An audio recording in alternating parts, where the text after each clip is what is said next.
Good morning, students. Today we are going to start with a new topic, that is tax invoice, debit and credit note, including e-way bill. So this is also an important topic of GST. Let us start. First of all, let us understand what's the meaning of invoice. Invoice क्या चीज़ है?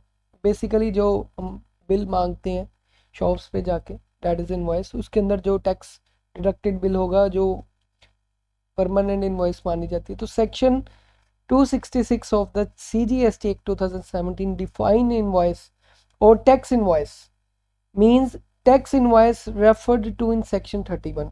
Simple words में कहें, invoice क्या है? वो document है issued to the addressee specifying the nature of taxable supplies made and also the value of taxable supply in addition to another information. कि जो भी पर्सन इनवॉइस इशू करता है, ठीक है जी, जो भी अमाउंट या जो भी उसके अंदर स्पेसिफिकेशन है, जो भी टैक्सेबल सप्लाईज की गई हैं या वैल्यू ऑफ टैक्सेबल सप्लाईज है या जो भी उसके अलावा अदर इंफॉर्मेशन हैं, वो इसके अंदर पाई जाती हैं. ये एक तरह का डॉक्यूमेंट होता है. It indicates the amount receivable by the person issuing the invoice from the person to whom the invoice is issued.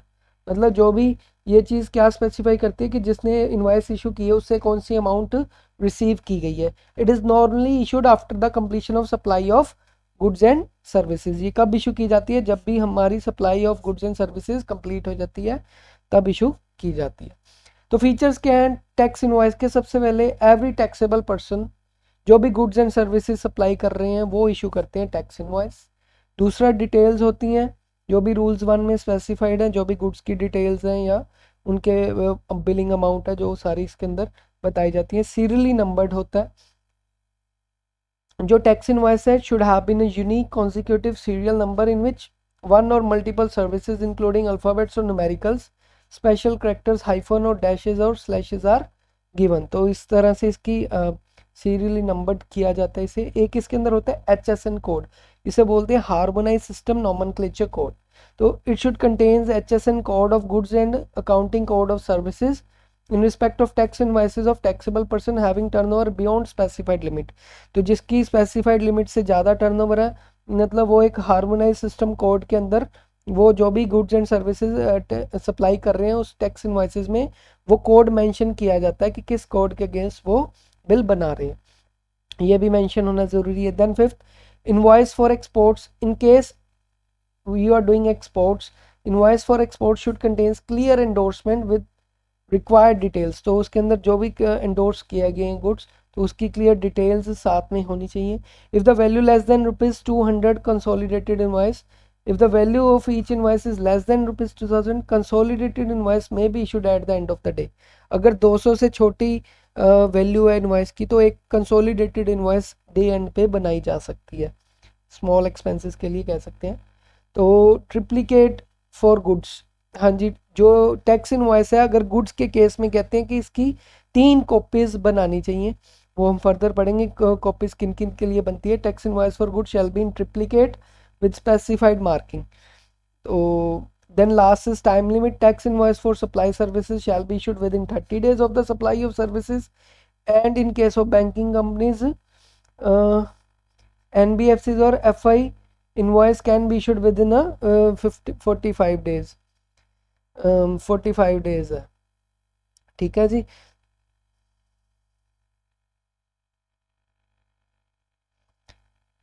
ਤੇ ਉਸ ਤੋਂ ਬਾਅਦ ਆ ਜਾਂਦਾ ਬੱਚੇ duplicate for services.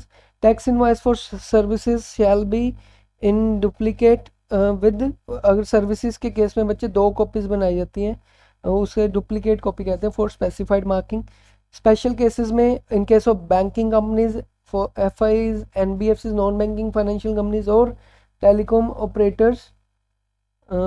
operators providing services to their own branch in another state, they may issue invoice on quarterly basis. वो क्या invoice अपनी quarterly basis पे submit करवा सकते हैं. Bill of supply for exempted supplies in case of exempted goods and services where tax is paid under composition scheme. जहाँ पर कोई composition scheme में पे किया जा रहा है या कोई exempted goods है, then supplier should issue bill or supply instead of tax invoice with detail specification in rule 4. तो उस केस में वो बिल इशू करेंगे जो भी रूल 4 के अंदर स्पेसिफाई किया गया उस तरह से टैक्स इनवॉइस नहीं इशू करेंगे। Further receipt vouchers for advance receipts. When advance is received, receipt vouchers should be issued with details as specified in rule 5. तो rule 5 फॉलो करना है।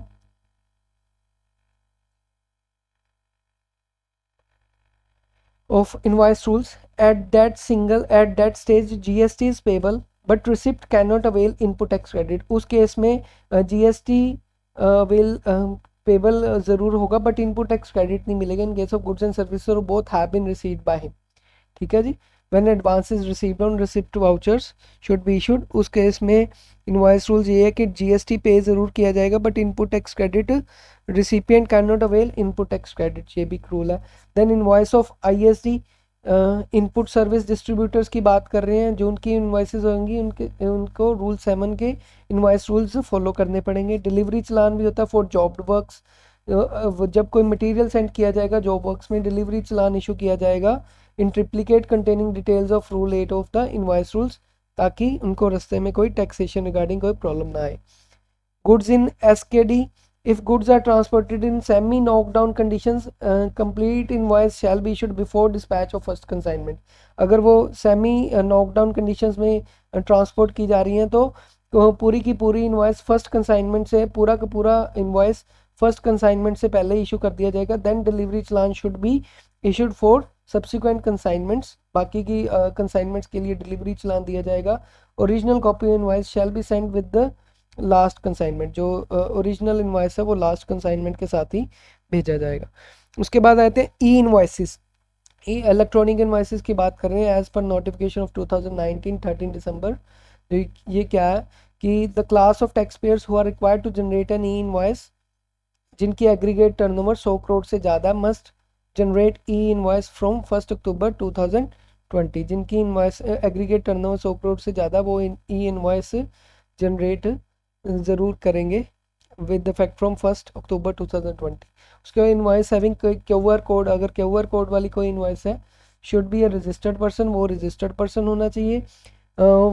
Where aggregate turnover in financial year exceeds 500 crore to an unregistered person, जैसे B2C customer invoice की बात करें, shall have quick response of QR code, तो वो भी क्यूआर कोड के थ्रू भी इनवॉइस इशू कर सकते हैं विद इफेक्ट फ्रॉम 1/4/2020। उसके बाद preparation of invoice for different transaction, invoice कैसे प्रिपेयर की जाती है फॉर डिफरेंट ट्रांजैक्शन की बात करते हैं। सबसे पहले आता है tax invoice in respect of goods. जब हम गुड्स की बात कर रहे हैं तो section 31(1) of the CGST act 2017 इसने क्या कहा है कि time limit for issue of invoice has been differentiated under 2 categories to the time of supply. पहली आ जाती supply involving movement of goods. Time limit for issuance of invoice in case of supply involves movement of goods would be before or at the time of removal of goods or for supply of the recipients। तो जो भी जब हम invoice issue करेंगे in case of supply movement of goods की बात कर रहे हैं तो before at the time of removal of goods for supply to the recipient को भेजने से पहले इनवॉइस जनरेट कर लेंगे। दूसरा any other case other than supply involving movement of goods, जहाँ पर मूवमेंट ऑफ गुड्स छोड़ के बाकी कोई और केस है the time limit for issuance of invoice in other cases would be before और at the time of delivery of goods और making available goods to the recipients को गुड्स अवेलेबल करवाने से पहले या डिलीवरी ऑफ गुड्स के time पे invoice generate की जाएगी। In case of movement of goods तो वैसे की जाएगी। तो tax invoice in respect of services की बात करते हैं। गुड्स 31(1) में थी, ये 31(2) में है। ये क्या कह रहा है बिफोर और at the time of provision of services invoice with in specified period. इसके अंदर भी क्या 2 रूल्स हैं। तो as per rule 2 of the tax invoice rules invoices should be issued within the period of 30 days from the date of supply of services. तो 30 दिनों के अंदर अंदर इनवॉइस इशू कर देनी चाहिए। First provision further provides that invoice shall be issued with in a period of 45 days अगर वो कोई इंश्योरर या बैंकिंग कंपनी है या फाइनेंशियल इंस्टीट्यूशन है या नॉन बैंकिंग फाइनेंशियल कंपनी है। तीसरी आती है रिसिप्ट वाउचर्स और any other documents for advance payments under section 31(3) rule 50। ये क्या कह रहा है on receipt of advance payments shall issue receipt vouchers, अगर कोई एडवांस पेमेंट आई है तो रिसिप्ट वाउचर्स इशू कर देंगे। And other documents including particulars as may be prescribed evidence receipt of payments, तो वो भी डॉक्यूमेंट्स इशू किए जाएंगे जो एविडेंस की तरह रोल प्ले कर रहे हैं in case of receipt of payments मिलने के एविडेंस के तौर पे। दूसरा है जी provisions relating to the time of supply of goods and services are made in section 12 and 13 of the GST act. तो in case of advance amount is received, in case of advance amount is received and not the date of actual supply of goods and services, तो उस case में time of supply क्या हो जाएगा, the date of receipt of the amount and not the date of actual supply of goods and services. तो उस case में जब अमाउंट रिसीव की वो हमारे टाइम ऑफ सप्लाई माना जाएगा and not the date of actual supply. तीसरा केस आया था 31(3)(d) के अंदर, जीएसटी के अंदर, वो कह रहे हैं कि registered person on receipt of advance shall issue a receipt voucher और any other document with such particulars as may be prescribed. जैसे ही रिसिप्ट वाउचर मिले तभी वो एडवांस में वो अपना इशू कर देंगे invoice, in case of registered vouchers या एडवांस रिसीव किया, रजिस्टर्ड पर्सन जिसने एडवांस रिसीव किया। उसके बाद आते हैं issue of invoice in case of reverse charge mechanism, where supplier is unregistered, जहाँ पर सप्लायर अनरजिस्टर्ड है और रिवर्स चार्ज मैकेनिज्म के अकॉर्डिंगली इनवॉइस बनाई जा रही है। The person supplying goods may not be registered, then in such a situation tax shall be paid on reverse charge basis by the recipient or including IGST Act और GST Act section 9(4) और IGST Act के 5(4) section के accordingly। तो ये कह रहे हैं कि invoice shall be prepared by the recipient of the goods and services on the date of receipt of supplies, जिस डेट को उसको supplies रिसीव हुई हैं उस डेट को वो invoice इशू कर देगा। Then invoice for continuous supply of goods, in case of continuous supplies where successive statements of accounts or successive payments are involved, तो उस केस में at the time of such statement is issued, उस time पे वो invoice issue कर देगा और such payment is received, उस टाइम पे invoice बनाई जा सकती है। Then invoice for continuous supply of services, before due date of payment की जा सकती है या before due date of payment is not ascertained, तो date on which payment is received उस केस में इनवॉइस मानी जाएगी। जिस डेट को पेमेंट रिसीव की है या बिफोर ड्यू डेट पेमेंट को वो जिस डेट को वो कॉन्ट्रैक्ट फॉर्मुलेट हुआ तो उस केस में इनवॉइस इशू की जाएगी। तो ये दो केसेस हैं in case of continuous supply of services. Invoice on ceasing of contracts, अगर कॉन्ट्रैक्ट सीज हो गया तो एट द टाइम ऑफ जब सप्लाई सीज की गई है तब इनवॉइस प्रिपेयर की जाएगी and shall be issued to the extend when supply is affected before cessation, जब वो काम रुका गया उससे पहले उस invoice shall be issued to the extend of supply is affected before cessation, जब तक सेसेशन से पहले रोकने से पहले सप्लाई की गई है तब तक की इनवॉइस प्रिपेयर की जा सकती है। Invoice for goods and services on approval, तो सेक्शन 31(7) क्या कह रहा है, in case of goods sent for approval और return invoice shall be issued before और at the time it becomes known that supply has been taken place, जैसे approval मिल जाएगा या ये पता लग जाए कि सप्लाई हो गई है 6 month thereafter whichever is earlier, या 6 महीने का टाइम होता है तो उस केस में इनवॉइस कभी भी प्रिपेयर की जा सकती है।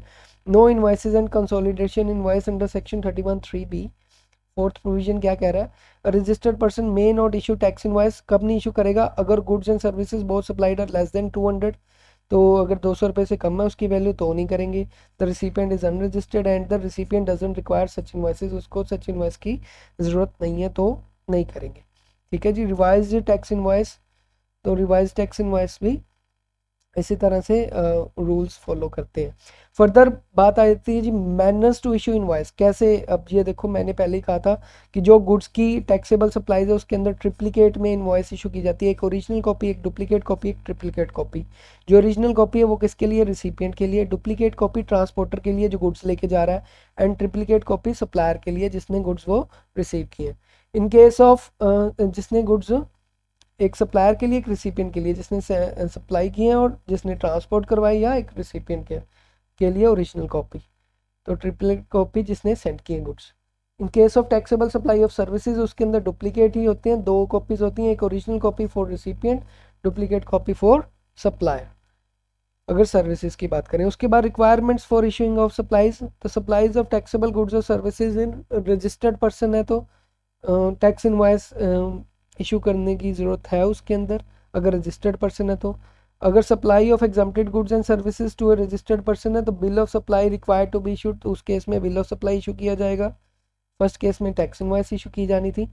अगर supply of taxable goods and services unregistered person के लिए है तो tax invoice required to be issued only if the value of supply is equal to और मोर देन 200, तो उस केस में टैक्स इनवॉइस तभी इशू किया जाएगा अगर 200 से ज़्यादा value.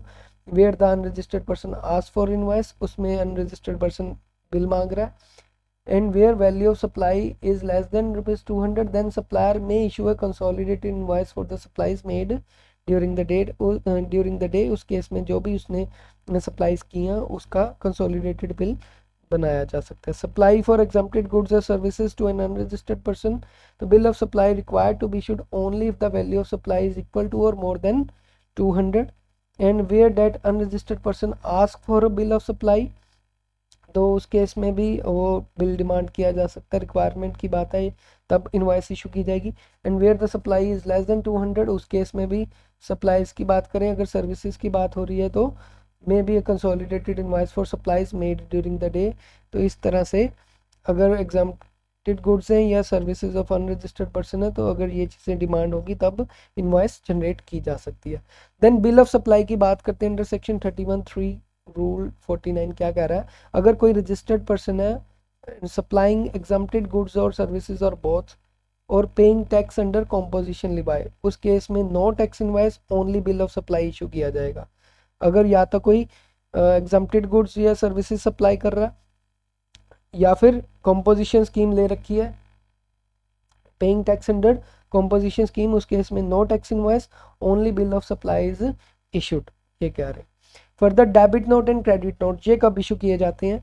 Credit note shall be issued where, कहाँ पर इशू किया जाएगा जब taxable value of invoice is more than taxable value of supply, जब इनवॉइस की वैल्यू ज़्यादा होगी टैक्सेबल वैल्यू ऑफ सप्लाई से, या tax charge in invoice is more than tax payable on date supply, जो टैक्स चार्ज किया जा रहा है वो ज़्यादा किससे tax payable on date supply से।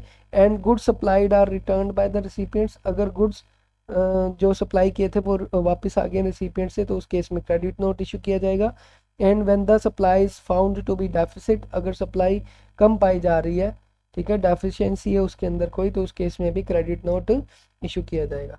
डेबिट नोट कब इशू किया जाता है, दो केसेस में किया जाता है। When taxable value of invoice is less than the tax payable on date supply, अगर टैक्सेबल वैल्यू कम है तो टैक्सेबल सप्लाई से तो डेबिट नोट इशू किया जाएगा। And tax charge on invoices is less than tax payable on date supply, उस case में डेबिट नोट इशू किया जाएगा। ये इंपॉर्टेंट है जी एग्जामिनेशन पॉइंट ऑफ व्यू से भी, लास्ट ईयर भी ये एग्जाम में क्वेश्चन पूछा गया था क्रेडिट नोट और डेबिट नोट क्या है और कब इशू किए जाते हैं।